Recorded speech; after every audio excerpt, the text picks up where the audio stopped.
پھر اغوری نے آسمان کی طرف ہاتھ اٹھا کر واویلا کرنے کے انداز میں کہا، اے خدائے لم یزل، اے مالک کون و مکان، کیا آج شب کے سناٹوں میں ظلم کا آسمان ہمارے اوپر پھٹ پڑا ہے؟ اس پیلے چاند کی روشنی میں زندگی کے ان نیم اندھیرے راستوں سے عزیز کی ہر کٹھنائی، زندگی کا ہر غم و الم ہم پر انڈیل کر رکھ دیا گیا ہے۔ کاش اس ویران رات کے اندر کوئی بے معنی فرسودہ الفاظ کو سنوارتا، کوئی میرے بیکل نفس کا قرار اور میری بے چین یادوں کا چارہ گر بنتا۔ اے خداوند کبیر، اے جبار و متکبر و جلیل، تو ہی مدد فرمانے والا ہے، اے میرے خدا تو ہی۔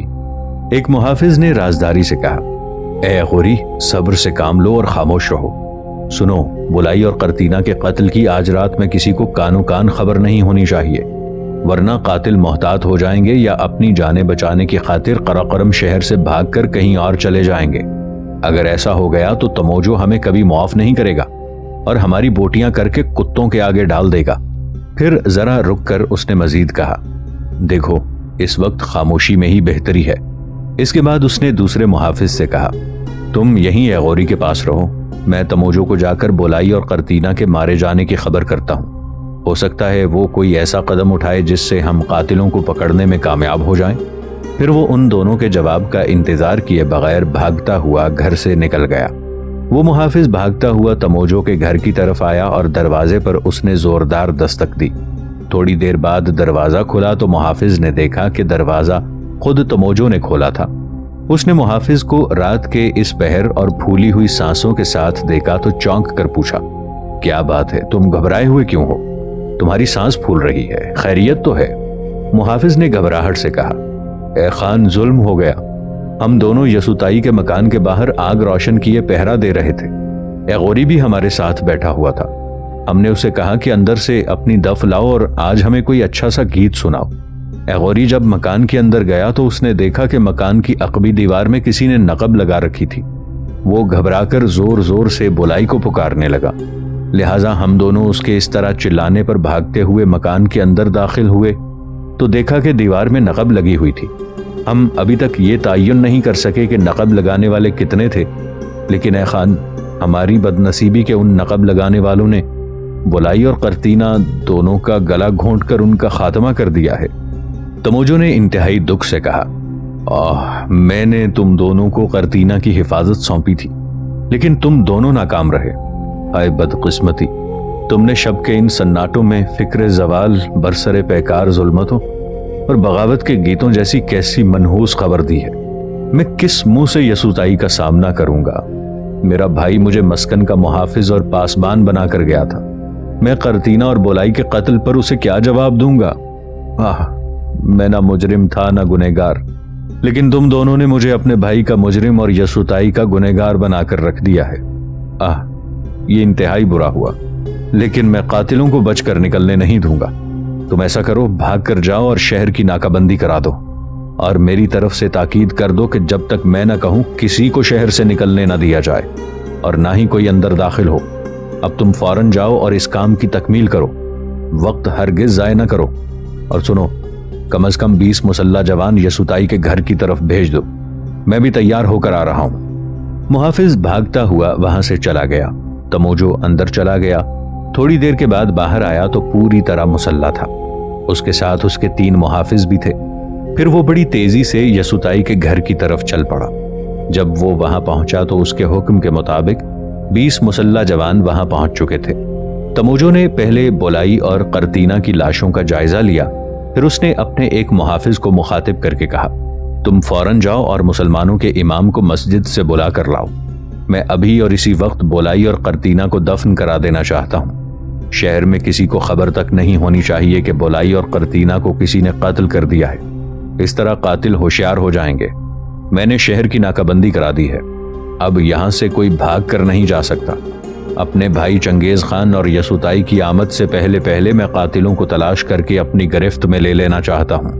میں ان قاتلوں کو منگولوں کے لیے عبرت بنا دوں گا۔ محافظ بھاگتا ہوا وہاں سے چلا گیا۔ تھوڑی دیر کے بعد وہ مسجد کے امام اور قراقرم میں ٹھہرے ہوئے چند مسلمانوں کو بلا لایا، جن کی معیت اور نگرانی میں بولائی اور قرطینہ کو مغربی پہاڑیوں میں سپرد خاک کر دیا گیا۔ वापस आकर तमोजो ने यसुताई के मकान में जो नकब लगाई गई थी वो पुर करा दी। फिर उसने फैसला कुन अंदाज में एगोरी से कहा, ए एगोरी, मैं जानता हूं तुम एक बेहतरीन खोजी हो।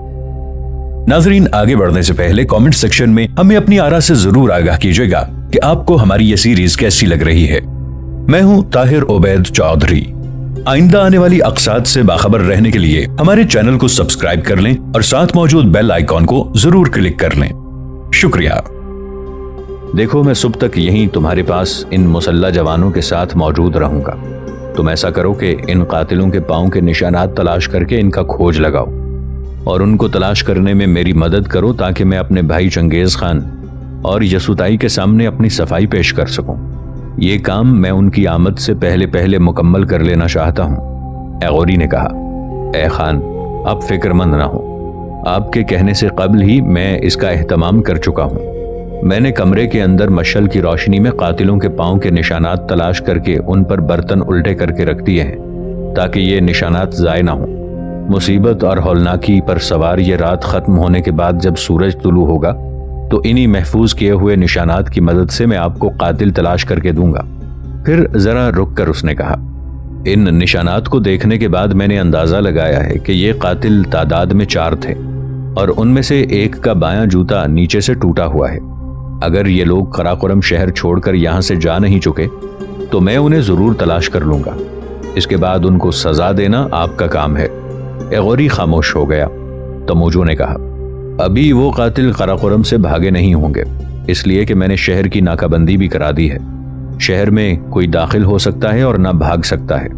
एगोरी ने फिक्रमंदी से कहा, अगर वो कातिल शहर की इस नाकाबंदी से पहले ही भाग चुके हुए तो फिर? तमोजो ने कहा, वो ऐसा हरगिज नहीं कर सकते, इसलिए कि वो यहाँ से सिर्फ सुबह ही के वक्त फरार हो सकते हैं, क्योंकि हमारे मंगोल भूत प्रेत और बदरूहों से डरते हुए छोटे छोटे गिरोहों में रात के वक्त सहराए गोबी में सफर नहीं करते। रात के वक्त वो सहराए गोबी में उस वक्त सफर करते हैं जब वो किसी बड़े लश्कर या कारवां में शामिल हों। एगोरी को कुछ इत्मीनान हुआ और उसने कहा, ए खान, अगर ये बात है तो फिर बोलाई और करतीना के 4 कातिल हमसे बचकर भाग नहीं सकते। तमोजो ने जहरीले लहजे में कहा, उन 4 की वजह से कई और लोग भी गिरफ्त में आएंगे और वो ऐसे लोग हैं जिन्होंने बज़ाहिर शराफत और नेकी का निकाब ओढ़ रखा है, लेकिन बातिन में वो इंतहाई घनावने मुजरिम है। तमोजो और एगोरी मुहाफिजों के साथ बैठकर रात के गुजरने का इंतजार करने लगे। तिश्ना व आशुफ्ता और खुश्क फूलों के सूखे सायों जैसी रात तमाम हुई। गेहूं की बालियों के अधखिले दूध जैसी ताज़ा और दुआओं के ताज़ा कमल जैसी पुरकशिश सहर नमूदार होने लगी थी। उसी लम्हे तमोजो उठ खड़ा हुआ और ऐसी आवाज में बोला जैसे वो सदियों के इंतकाम में डूबी हुई हो, ए एगोरी, अब उठ जाओ कि कातिलों के पांव की तलाश में उनके घरों तक पहुंचने की कोशिश करें। एगोरी उठ खड़ा हुआ। एक बार उसने कातिलों के पांव के उन निशानात को गौर से देखा जिनके ऊपर उसने घरेलू इस्तेमाल के बर्तन रखकर उन्हें महफूज कर रखा था। फिर मकान से निकलकर वो उस जगह आया जहां मकान के अकबी हिस्से में नकब लगाई गई थी। एगोरी ने वहां से उन 4 कातिलों का खुरा शुरू किया और उनके कदमों के निशानात के सहारे आगे बढ़ने लगा। तमोजो और उसके 20 मुसल्ला जवान और 3 जाती मुहाफिज भी उसके साथ थे। एक मकान के सामने जाकर एगोरी रुक गया। फिर उसने तमोजो से कहा, ए खान, इस मकान तक 4 कातिल इकट्ठे आए हैं। एक जिसके पांव का जूता टूटा हुआ है वो इस घर में गया है, बाकी तीनों इस घर में दाखिल नहीं हुए और आगे बढ़ गए हैं। तमोजो ने कहा, अब जरा रुको, पहले इस घर में दाखिल होकर उसको पकड़ते हैं जिसका जूता बकौल तुम्हारे टूटा हुआ है और वो इस घर में दाखिल हुआ है। तमोजो दरवाजे पर दस्तक देने को ही था कि रुक गया, क्योंकि कुछ मुसल्ला जवान एक तरफ से नमूदार हुए। उन्होंने 4 जवानों को रस्सियों से जकड़ रखा था। तमोजो के करीब आकर एक जवान ने कहा, ए खान, ये 4 जवान शहर से भागने की कोशिश कर रहे थे।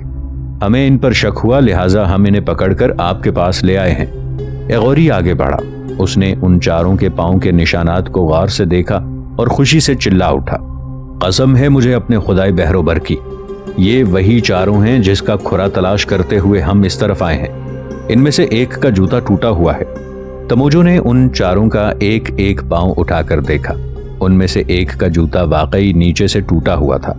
तमोजो के लबों पर सुकून और इत्मीनान भरी मुस्कुराहट बिखर गई। फिर उसने वापस जाते हुए अपने मुसल्ला जवानों से कहा, इन चारों को लेकर मेरे साथ आओ। वो मुसल्ला जवान उन चारों को भेड़ बकरियों की तरह अपने आगे आगे हाँकते हुए तमोजो के साथ हो लिए। तमोजो दोबारा यसुताई के घर आया। उन चारों मुजरिमों को एक कमरे में लाकर उसने अपने सामने खड़ा कर लिया। फिर उसने अपने गुस्से और गजब को किसी कदर जब्त करते हुए पूछा, ए जालिमों, ए बदबख्तों, तुम लोगों ने क्यों और किस बिना पर बुलाई और मासूम कर्तीना को कत्ल कर दिया है? मैं चंगेज खान और यसुताई को क्या जवाब दूंगा? वो चारों खामोश रहे और कोई जवाब न दिया। तमोजो ज्वालामुखी की तरह भड़क उठा और किसी भूखे दरिंदे की तरह गुर्राते हुए उसने कहा, ए गलीज कुत्तो, मैंने तुम चारों से कुछ पूछा है और तुम लोग खामोशी से बेइतना होकर खड़े हो। याद रखो, यह साबित हो चुका है कि तुम चारों ही बुलाई और कर्तीना के कातिल हो। मैं तुम चारों से सिर्फ इन दोनों के कत्ल का सबब पूछना चाहता हूं, और अगर तुम लोगों ने कुछ ना बताया और अपनी जबान बंद रखी तो कसम बूक दो कि तुम चारों जानते हो मैं तुम जैसे कातिलों के लिए बहुत बुरा, इंतहाई जालिम और बेरहम इंसान बन सकता हूं। सुन रखो, अगर तुम चारों ने खामोशी ही इख्तियार किए रखी तो फिर मैं अभी आग में लोहे की सलाखें गर्म कराता हूं, और जब वो सलाखें आग में तप कर सुर्ख हो जाएंगी तो वो टुकड़े और सलाखें मैं तुम चारों की बगलों में रखवा दूंगा। फिर मैं देखूंगा तुम कैसे नहीं बोलते। फिर तुम मेरी मिन्नतें करोगे कि हम सब कुछ बताते हैं, पर उस वक्त मैं तुम्हारे लिए अंधा और बहरा बन जाऊंगा और तुम्हारी कोई बेबसी नहीं देखूंगा, तुम्हारी कोई फरियाद नहीं सुनूंगा। क्या यह बेहतर नहीं होगा कि वक्त आने से पहले ही तुम हर बात मेरे आगे उगल दो? फिर उसने जहर भरे लहजे में मजीद कहा, और सुनो, अगर मैंने तुम लोगों के लिए लोहे के टुकड़े गर्म करवा के तुम्हारी बगलों में रखवा दिए तो तुम्हारे शानों की चर्बी और गोश्त तक पिघल जाएगा और तुम्हारी हड्डियां बरहना होकर तुम लोगों को औरों के लिए इबरत खेज बना देंगी। तमोजो की बातों का खातिर खा असर हुआ और उनमें से एक ने कपकपाती हुई आवाज में कहा, ए खान, आप हमारे साथ ये सलूक ना करें। हम वाकई लालच और लोभ में भटक गए थे। अगर हमें एक भारी रकम का लालच ना दिया जाता तो कसम बोग दो कि हम हरगिज कर्तीना को कत्ल न करते, क्योंकि वो हमारे एक उम्दा तरीन अरखून यसुताई की बीवी बनने वाली थी। हमें एक भारी रकम के एवज यसुताई को भी कत्ल कर देने की तरगीब दी गई थी, लेकिन हमने ऐसा करने से इनकार कर दिया था। हमने साफ कह दिया था कि हम किसी भी सूरत में यसुताई पर वार नहीं करेंगे। ए खान, हमने जो कुछ किया एक लालच, तरगीब और बरांगेख्ती के तहत किया है। तमोजो ने गजबनाक निगाहों से उन चारों की तरफ देखते हुए कहा, रुको मत, पूरी बात बताओ और ये भी खुलकर कहो कि ये बरांगेख्ती, लालच और तरगीब देने वाला कौन है? वो चारों सवालिया अंदाज में एक दूसरे की तरफ देखने लगे। फिर उनमें से एक बोला, ए खान, हमें म्योली ने एक भारी रकम का लालच देकर कर्तीना बुलाई और एगोरी को कत्ल करने के लिए कहा था। फिर उसने सर झुका लिया और मजीद कहा, सो हमने उस रकम के एवज कर्तीना और बुलाई को तो कत्ल कर दिया, मगर एगोरी हमारे हाथों से बच गया, क्योंकि जिस वक्त हम वहां पहुंचे वो आपके मुकर्रर करदा मुहाफिजों के पास मकान से बाहर बैठा हुआ था। अगर एगोरी उस वक्त वहां आग के अलाव के पास न बैठा होता तो अब तक ये भी हमारे हाथों कत्ल हो चुका होता। म्योली को खतरा था कि अगर बुलाई और कर्तीना को कत्ल कर दिया गया और एगोरी को रहने दिया गया तो एगोरी हमारे कदमों के निशान देखकर हमें ढूंढ निकालेगा, और ऐसा ही हुआ कि एगोरी हमारे कदमों की तलाश में आपके साथ हमारे घरों तक पहुंच गया। तमोजो ने फौरन 6 मुसल्ला जवानों को अलहदा किया और उनसे कहा, तुम सब अभी और इसी वक्त म्योली के घर की तरफ रवाना हो जाओ, और जब तक हमारा लश्कर जनूबी मुहिम से लौट नहीं आता उस वक्त तक नहीं, बल्कि उसके बाद भी जब तक मैं तुमसे न कहूं, तुम सब बारी बारी दिन रात म्योली के घर पर पहरा देते रहोगे। उस पर निगाह रखोगे कि वो कहीं फरार न होने पाए। वो जहां कहीं भी जाए तुम उसका ताक़ुब करोगे और साथ ही साथ मुझे इससे आगाह करते रहोगे कि वो क्या हरकत करता है। अब तुम रवाना हो जाओ, वक्त ज़ाय ना करो। म्योली पर कड़ी निगाह रखो कि वो यहाँ से कहीं जा ना सके। वो 6 के 6 मुसल्ला जवान वहां से चले गए।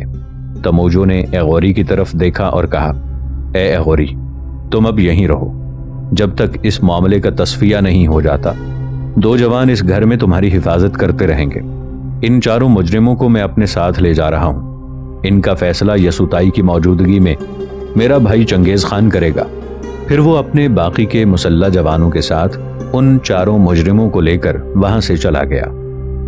جنوب میں تبتیوں اور فراختائیوں کے خلاف کامیاب یلغار کے بعد چنگیز خان اپنے لشکر کے ساتھ جب قراقرم شہر میں داخل ہوا تو تموجوں نے ان کے استقبال کا بہترین انتظام کیا تھا۔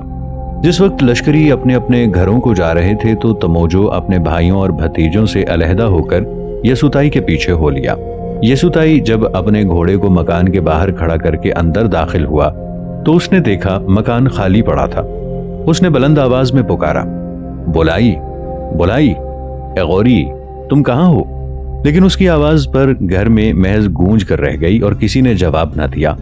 یسوتائی کچھ پریشان سا ہو گیا اور پلٹتے ہی اس نے دیکھا کہ تموجو سر جھکائے اندر داخل ہوا اور بکھری بکھری آواز میں اس نے کہا، اے میرے عزیز، میرے بیٹے، بولائی اب یہاں نہیں ہے، وہ مار دیا گیا، اور اس سے بھی بڑا ستم یہ کہ قرطینہ بھی موت کے گھاٹ اتار دی گئی۔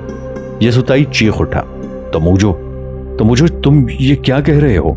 تموجو اسی افسردگی سے بولا، میں ٹھیک کہہ رہا ہوں میرے عزیز بیٹے، سنو، قرطینہ کی ماں اور باپ کو کسی نے قتل کر دیا تھا اور اس نے اپنے مکان کے تہہ خانے میں چھپ کر اپنی جان بچائی تھی۔